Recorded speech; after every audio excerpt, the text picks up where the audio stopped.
Hello and welcome to our very first instalment of Bridging the Gap. This is a new seminar series organised by the RTPI East of England Young Planners Committee, and it's dedicated to exploring the work that's going on in our planning schools and trying to figure out what its relevance is to those of us who work in practice.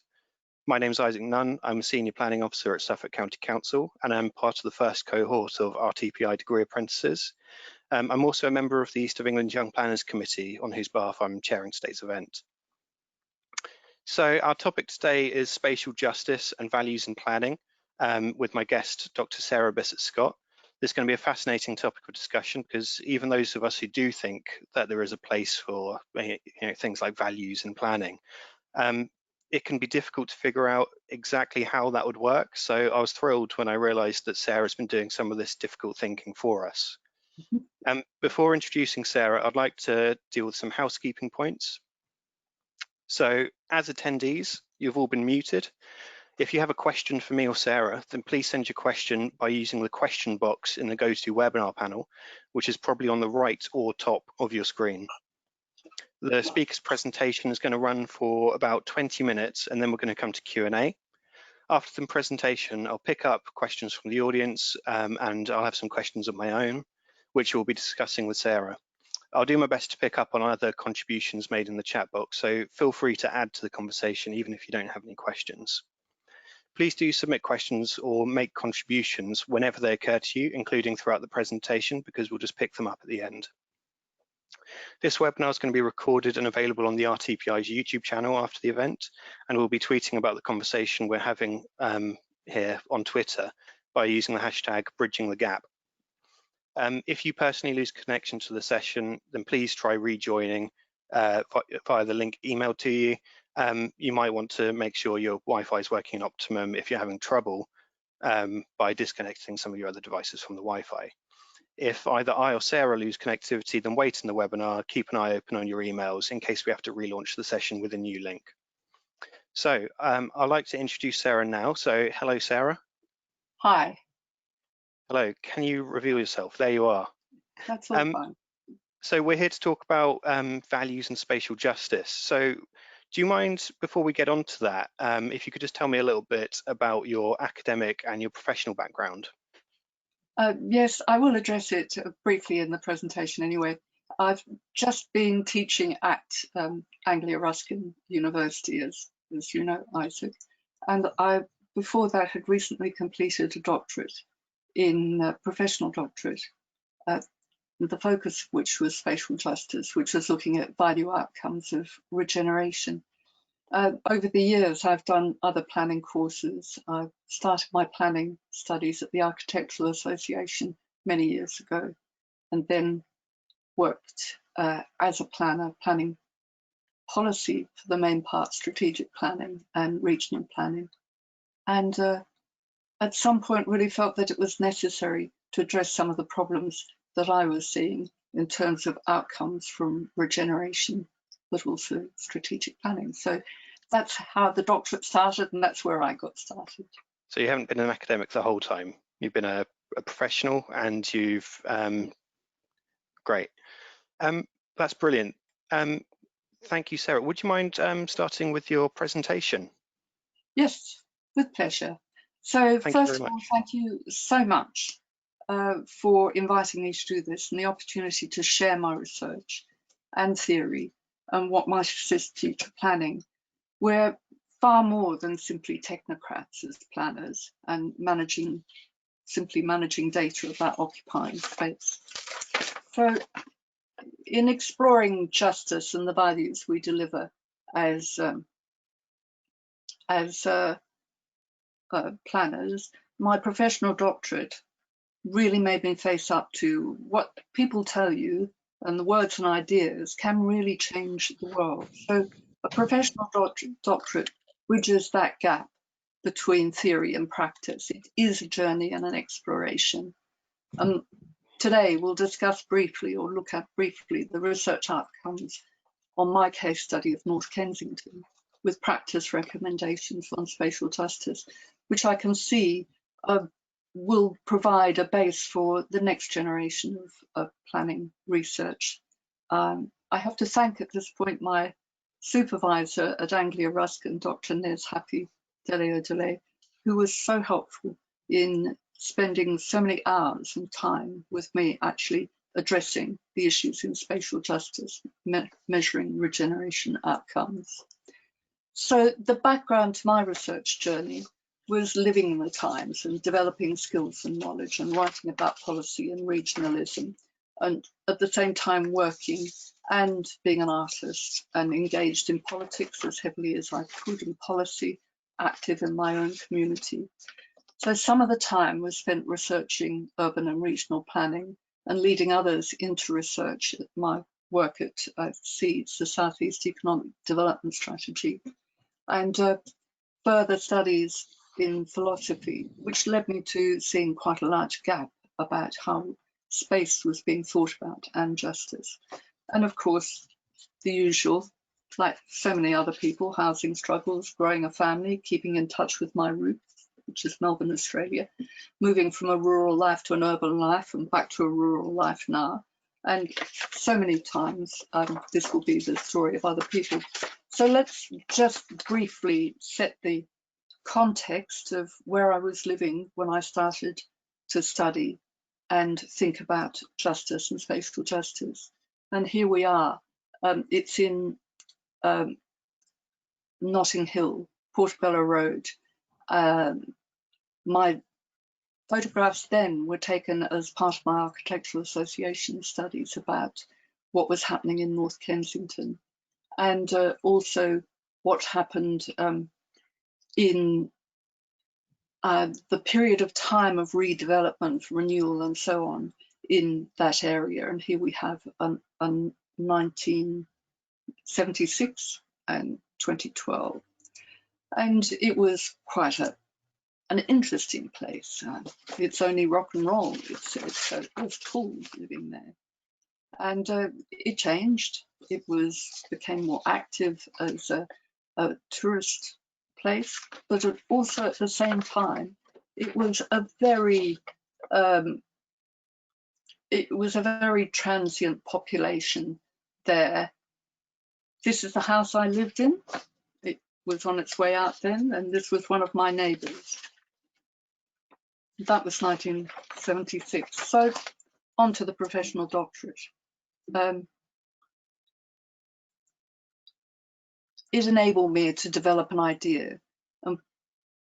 It meant that I had a place to put these concepts that I was thinking about, and I had people to support my exploration in the engineering and built environment group, and applying persistence and stamina to my journey with housing, family, studying, campaigning, setting up my own business, having children, moving to the countryside, and thinking about these different ways of exploring ideas, deductive, abductive, generalizing, going into the specific.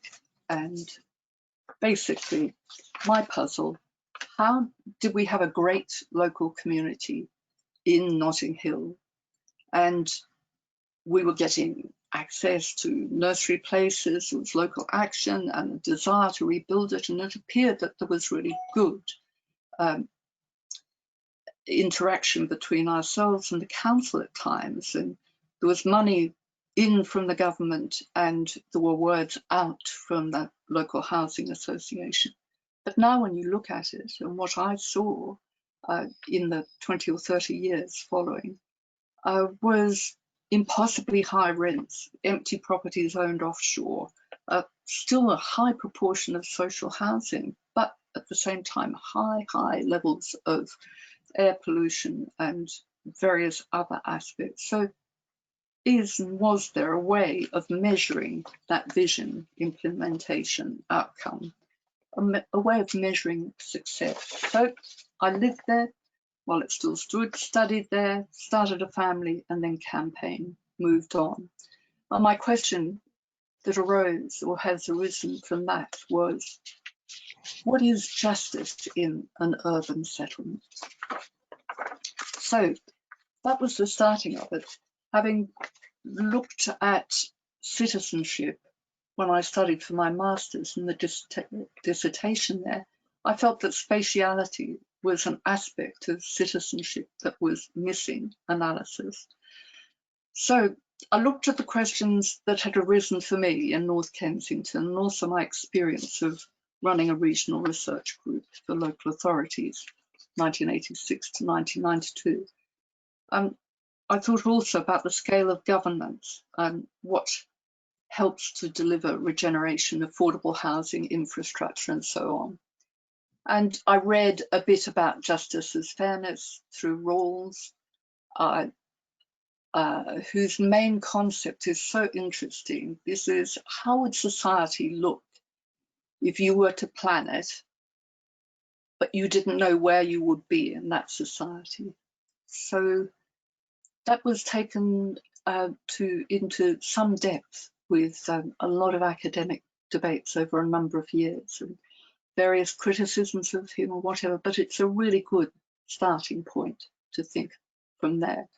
Much later on, Seeking Spatial Justice, Edward Soja, and a whole group of people, Lefebvre and so on, and going on, and Feinstein, Susan Feinstein, whose focus was on justice in liberalism and her empirical approach to identifying factors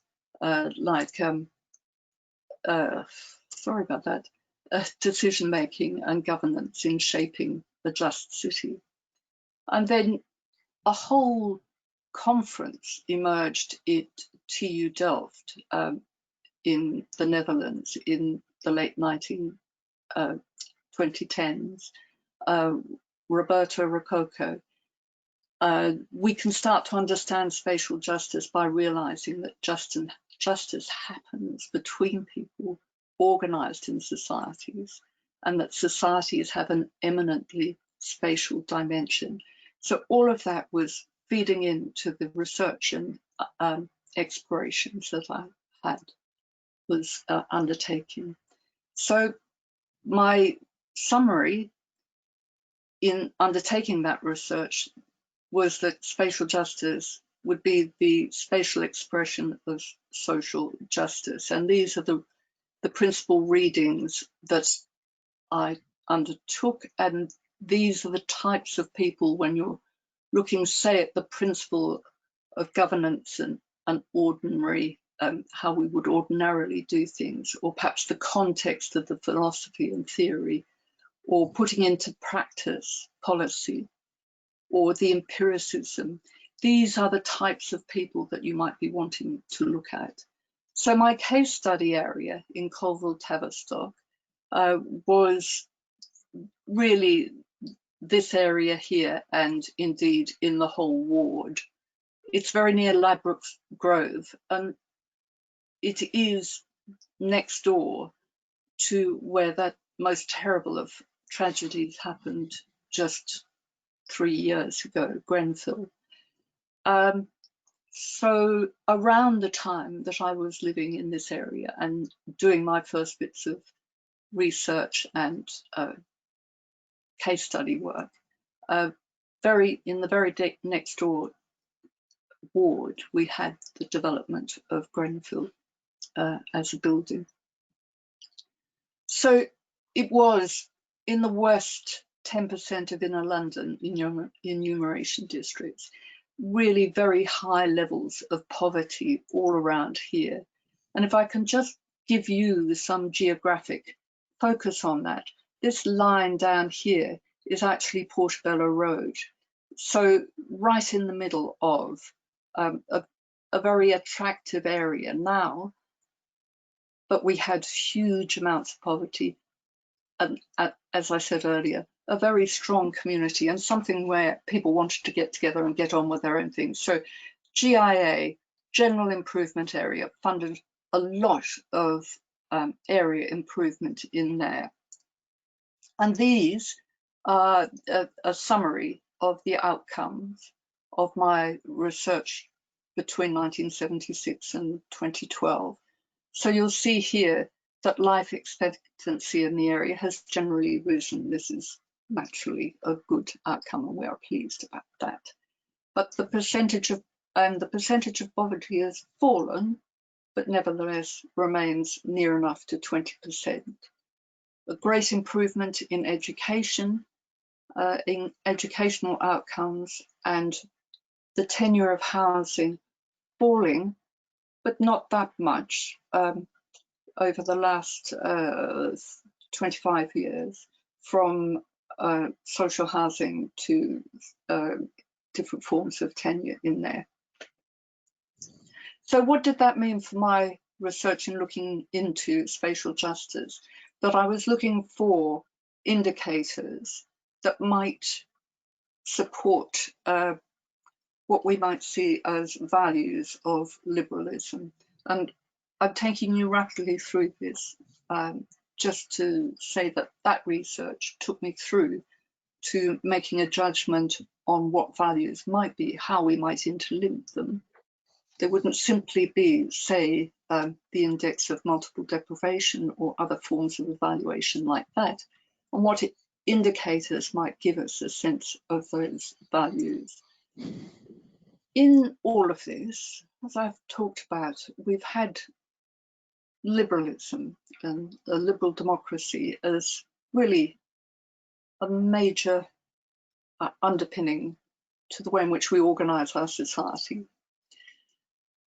But, you know, we're sliding between these different angles of social liberal democracy through to neoliberalism. And in summary, a right to resource is closer to the concept of a social liberal approach. And I suppose the centre ground, you might say, is earning that right or resource. And the ability to pay for that right or resource is nearer to the neoliberalism. So there we have a place in which we might locate these values, this hierarchy of basic values. Many of you will recognise this symbol as being that of Abraham Maslow's approach to a hierarchy of needs, and it is a translation and a progress from that. So to get to the concept of spatial justice and applying a values impact assessment to the vision, delivery and completion of, say, a regeneration program, my theory and research looked then at how successful it would be to put place around these basic values and needs and interpret those as intangibles. But then the next stage would be to take those values and turn them back into tangible indicators. So there we have a past view, a history.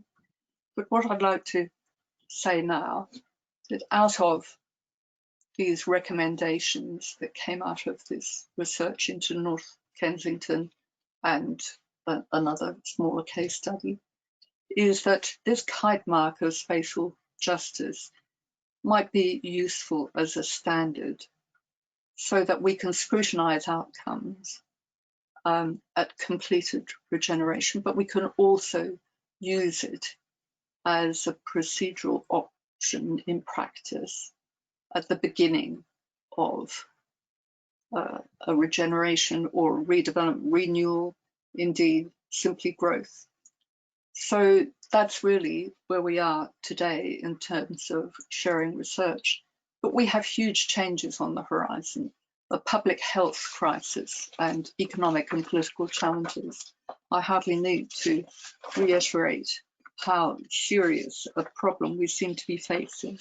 So let's imagine, perhaps as a philosopher would, a thought experiment that challenges what our liberal democratic future is and why we should be vigilant about our spatial urban futures. And what might our urban futures look like? High-rise or sparse? What might be the ruling governance? Self-governed, individualistic, nationalistic, autocratic? And how would a Rawlsian vision of justice as fairness be achieved? Well, let's assume that the underpinning of philosophical approach for our social life and surroundings and governing structures is how our decisions are taken.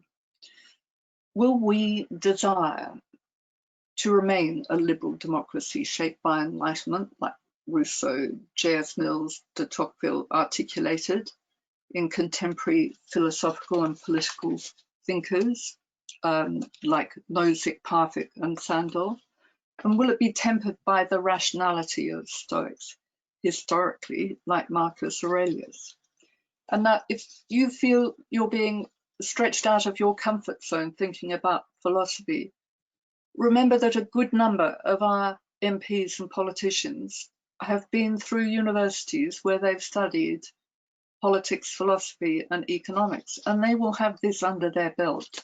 And we, as planning professionals or members of a community or whatever, need to be aware of how those thoughts are progressing in delivering policy and politics and the reality of practice.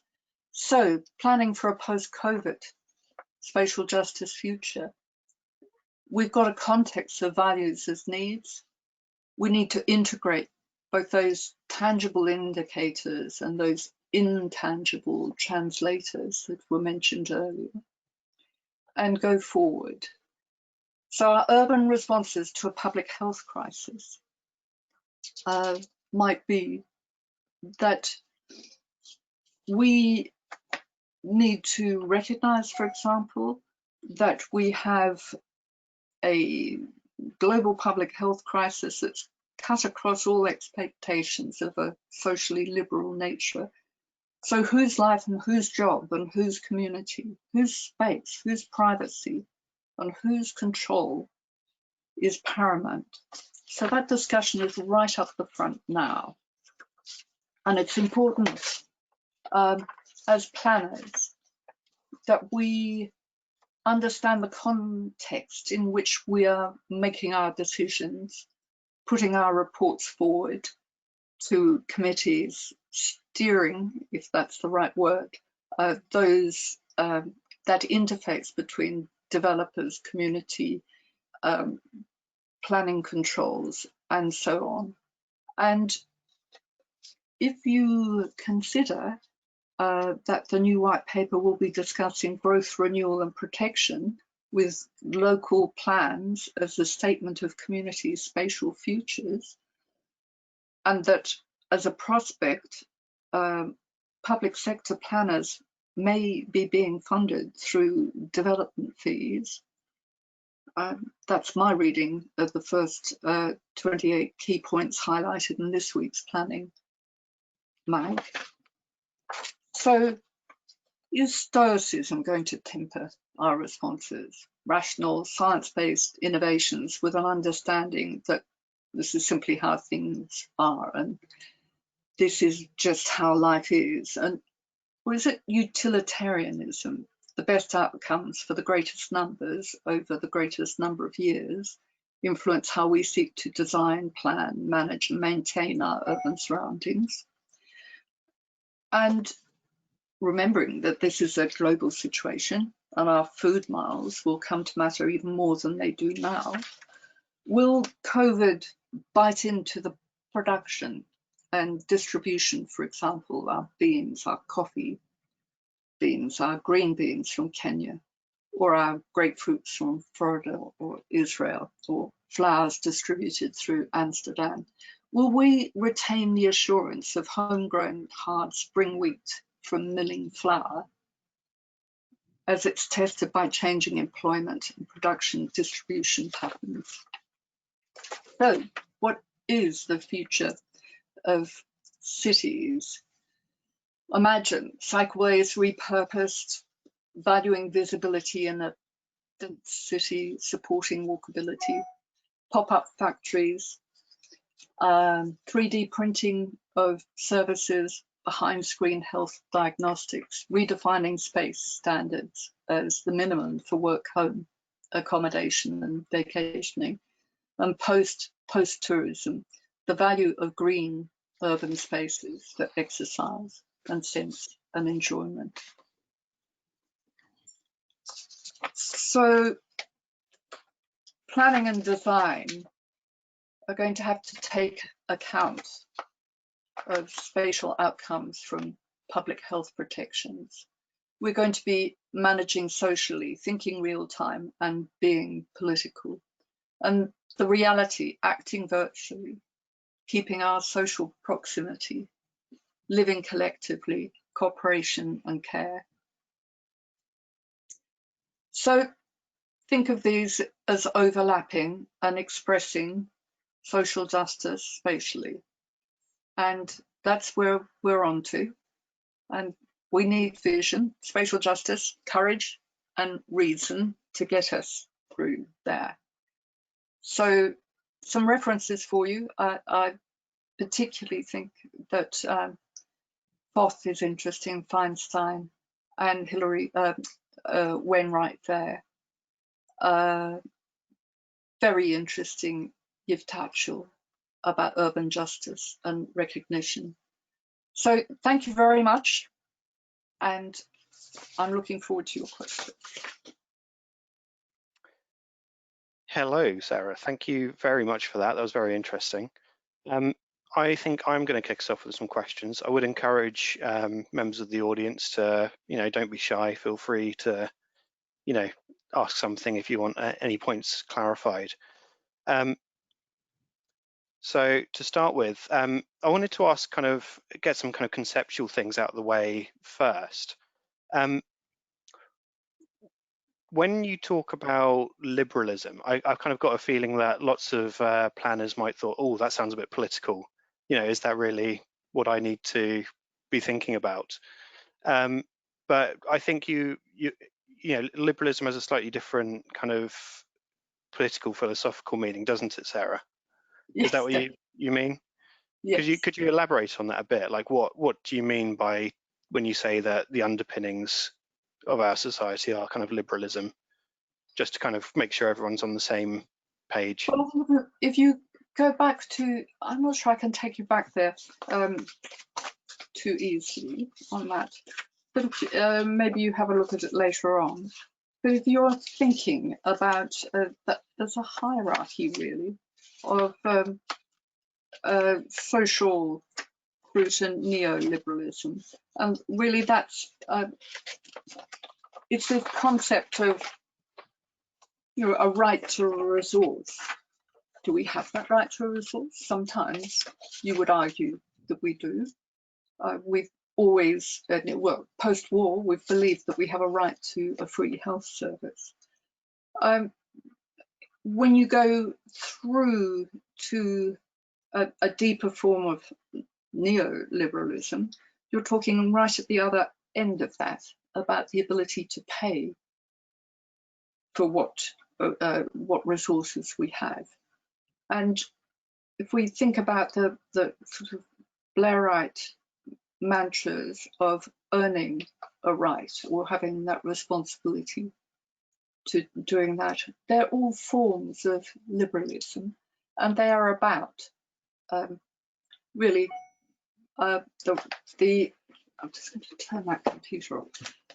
They are really about ensuring that what we do has accountability through our representations, our representatives.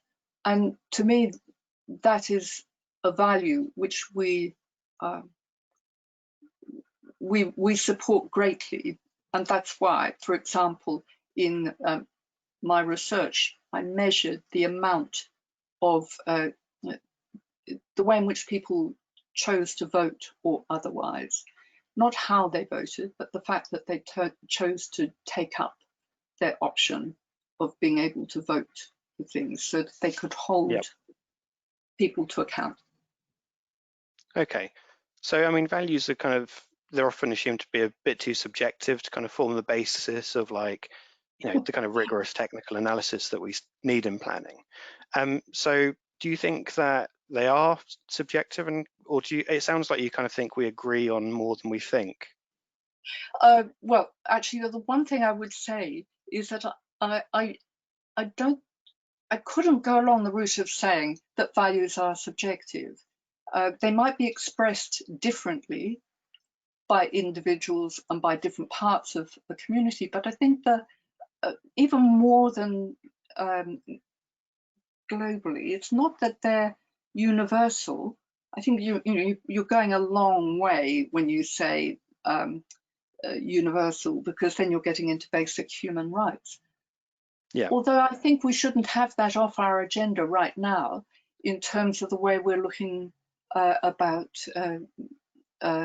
climate change coming up and changes in population and that sort of thing. I think we have to have a general view on what our values are. I think that everything we do is shaped by values, not incredibly subjective. I think it's just, it is a human nature.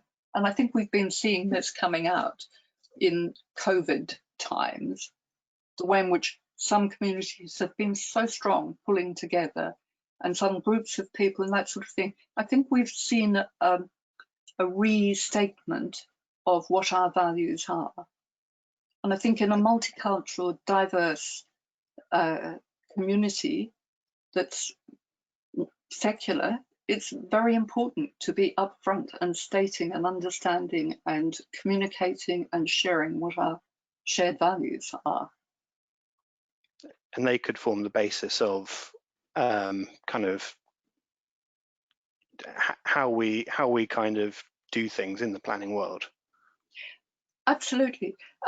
My view is that there is a translator of the intangibles that go from values through things that it's sort of semi-conceptual. So you talk about cultural impact or something like that. Well, it's all very well to talk about cultural impact, but how would you measure that? And yeah. You can't measure that, so you need to look towards a more tangible one. So the research I've done has tested that to see whether or not that does give you a sense of moving between values, intangibles, and measurables. And it works as a measure of spatial justice if you bring them all together. It's not a linear set of indicators. That would be simply something like the index of multiple deprivation. This is more on a positive note. This is more, our society is one that expresses and expects a sense of justness between people. That's how we function best, cooperatively. Okay.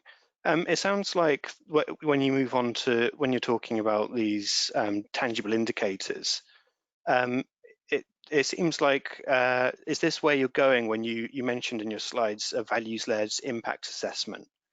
Yes. Could you kind of elaborate on that more? I think kind of before we kind of go to audience questions, it'd be really useful to kind of understand what, how far along is that idea and what does it look like? Right.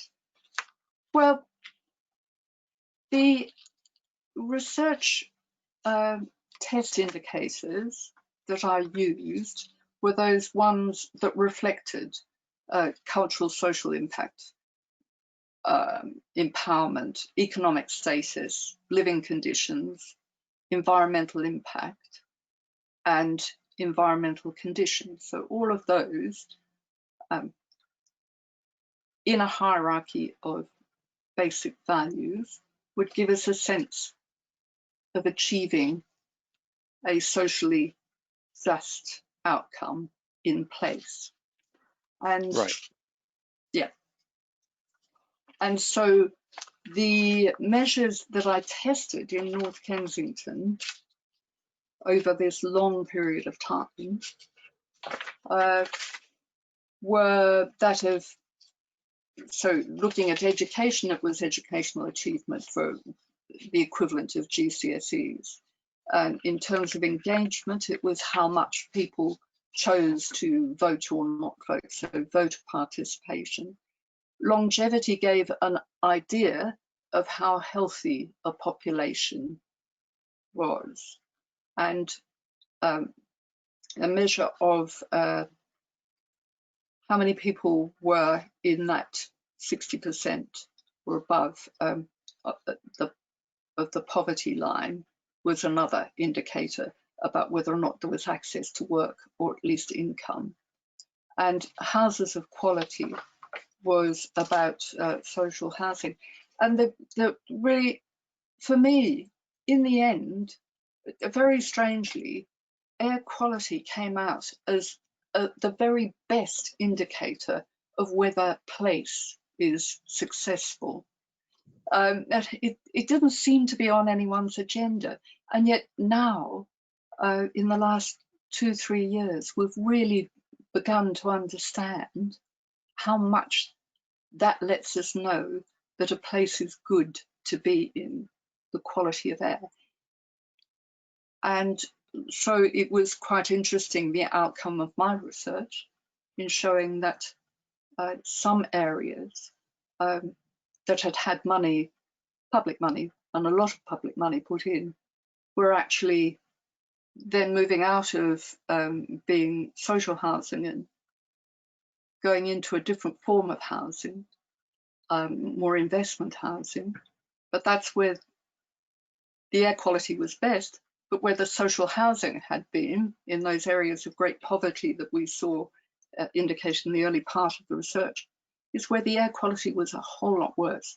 But what happens when you have poor air quality is that longevity falls quite significantly. And it was pointed out to me in doing this research, while I was doing this research, that longevity could fall by 10%, depending on it. And who's to say it's absolutely causal, but there you have poor air quality and longevity down by 10%. Air quality better and longevity way up. Yeah. So it sounds like this kind of assessment is kind of really aimed at, you've kind of really focused on kind of long-term regeneration projects. So I've got a question from the audience from Nisapi Dele, and she asks, thanks Sarah, your research charted the longitudinal impacts of changing regeneration programs in your case study areas. What are your views of the seeming abandonment of formal regeneration programs in recent times? Oh, this is a tricky question, but I think that, can I just share with you, I'm not sure whether my control panel covers things, but if I can just let you see here. I can see on your screen a slide. Oh, right, okay. This slide here, yes, gives us the lens of regeneration, looking at values, but it's quite possible to look at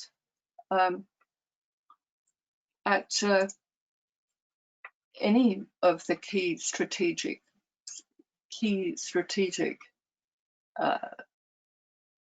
planning issues of infrastructure, utilities, heritage protection, and so on, as being a way of looking at values. What do I think about regeneration itself actually changing? Well, I think that there are issues about regeneration anyway. As we know, many outcomes appear to lead simply to gentrification. And so it's really the issue of accountability and community ownership of regeneration that's so important. I think the white paper coming up is an opportunity for ideas to be put forward to counter some of the concepts that might come, might be being pushed forward.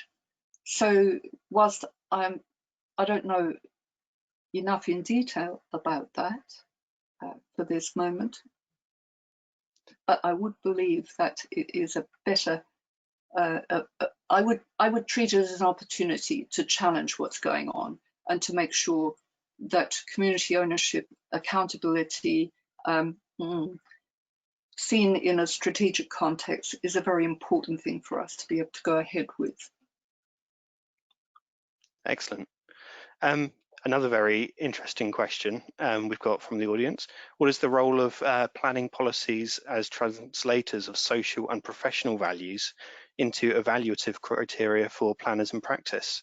So I guess, you know, are planning policies kind of the thing that crystallized this kind of talk about values and social justice?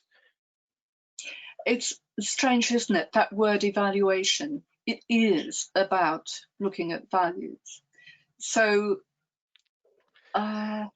you were asking earlier about whether values were subjective. Well, we live in a social construct. That's what society is, in my view. So it's a constructed reality. And in that, we choose a perspective to look on what we're doing. And I think that would be where the strength would be of making sure and ensuring that any evaluation is clearly given some perspective, depending on who's giving. You might need to bring that question back to me. Sure. Yeah. So what, at another time? But do you think then there needs to be more research onto how these kind of evaluative principles that you're suggesting can be kind of worked into the language of planning policy and things like that? I think it's, yes, I think that's a very neat summary of it. I would be hopeful that we could focus on addressing an integrated way of looking at what we want to achieve, rather than seeing things only in silos. Those silos don't help us accommodate the sort of change that we'll be going through very shortly. So if I can just take you back to this one here, we've got to challenge uneven consequences, and that's between generations areas and economic engagement. We've got to look at exclusions and diversity and collective inclusion, different ways of looking to how we succeed together, and encourage technological repurposing, innovation, imaginations. And in all of this, we're so much more honest, I think, than we used to be about supporting each other psychologically and existentially. And that will be even more important during the huge changes that we are really beginning to face, both in terms of the changing climate, but also in this idea of digital knowledge. And I noticed that the new white paper is proposing that planners become sort of data managers, but our place is changing because of digital knowledge, digital actions, the way in which we approach the resilience and flexibility that we need in our urban responses. It's very interesting that it kind of, we've got to the digital knowledge, because that neatly brings us into another audience question.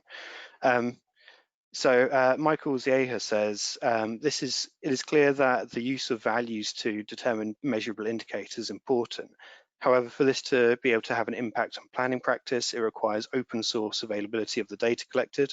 How important do you feel the open source availability of data is for spatial justice? So that's a great question, and yeah, very timely with the suggestions in the white paper as well. Absolutely, and just so important.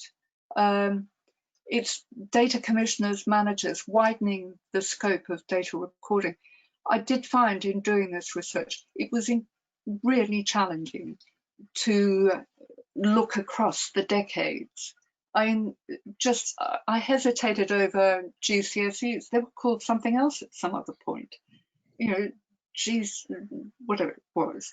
But to try and make that understanding over decades looking back, but we're going to have that for the future.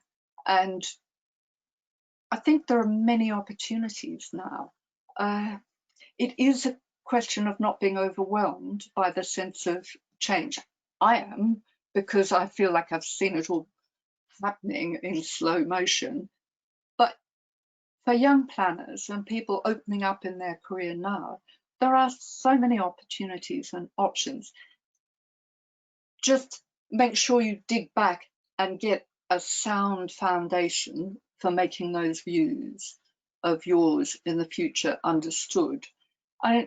Who was it very recently in this last week who was talking about the difficulties of the algorithm and how that had made the assessment of knowledge and policy more difficult because there was it's algorithms. Yes. So what we don't want to do is to replicate in the future those issues of the past that we've had to deal with in a much more mundane way. And it's a subject that is fresh in a way to me to deal with, but the issues of identity politics and so on are really difficult, and we have to move on from all data, for example, simply being binary in terms of gender. I mean, just that in itself is a big challenge for us as planners. Sure. If what we're going to be is data managers and technically proficient people, we need to understand what our values are there, and not one simply pegged to what we are thinking today, because our thoughts today may be very different in 20 years' time for any number of reasons, things that we haven't managed to delve into sufficiently now. Absolutely. I just thought it was really interesting that you've stopped on this slide. So this is your key recommendations for action from research. I wonder if we could spend a bit more time on this, if that's okay. So yes. Could you tell us a bit about, so we've got this idea of a VIA, so developing procedural options in practice. So who do you see developing these kind of procedural options for things like values-led impact assessment? Well, I do think it's a joint venture here. I would not want to see it simply in policy and politicians' hands. It's most definitely to do with the community. It's also to do with us as professionals. And it's a whole sea of opportunity, ocean of opportunity for academics and for researchers. It's about crossing over from one profession to another as well. So planners and architects in one direction, and social workers, educationalists, and so on, or another. It's definitely one of those projects that needs to be taken in bite-sized chunks. But I wouldn't limit it to the public sector, and I wouldn't exclude the private sector, and I would definitely be included the whatever the third sector might be named these days. So there's clearly a lot of work to be done, kind of probably lots of individuals kind of contributing to this. Do you think that there's stuff we could be doing today? Most definitely. I did have a thought that it might be a useful progress for maybe half a dozen people who are really interested to just hammer out some ideas that could be then put as a response back into the white paper. and that might be about ensuring that we are truly understanding what it is that we wish to be delivering spatially. Are you volunteering to organise that, Sarah, or? Well, I'm very happy to do it with East of England. I think it's probably best. I'm very happy to be convener in some way, or to be to make my as best a contribution as I can. Yes. But yeah, so if anyone's got any ideas for that, I'm sure, Sarah, would you be happy for them to get in touch with you? Yes, at the end of this presentation, there are 2 emails, one to me and one to East of England, RTPI. Yes, of course, I would be. Maybe it'd be good to go back to that slide, just Yes. so we can see. All right.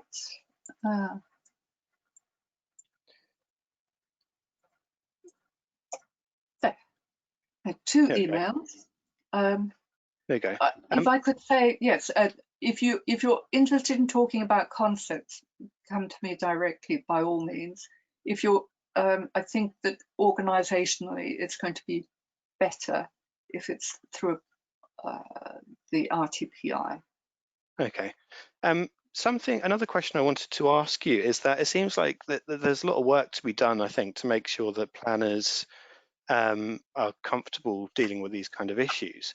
And lots of people in general aren't kind of used to talking articulately, about values outside of kind of political context. So do you think there's a bit of a skills barrier to implementing a kind of values-based approach? Well, you say that, but a lot of the ideas that really are strong to me are things that have been from very everyday conversations with people in my community, when I've been in a much more tightly knit community. Well, I am now, but it's a village, rural community, but in an urban community. That these are not things that people are frightened of talking about. They just don't label them in the same way. And also, as I said, at the other end of the scale, there are many people in positions of power and influence and delivery who have already been academically trained to think about these ideas, and not simply politicians, but I think probably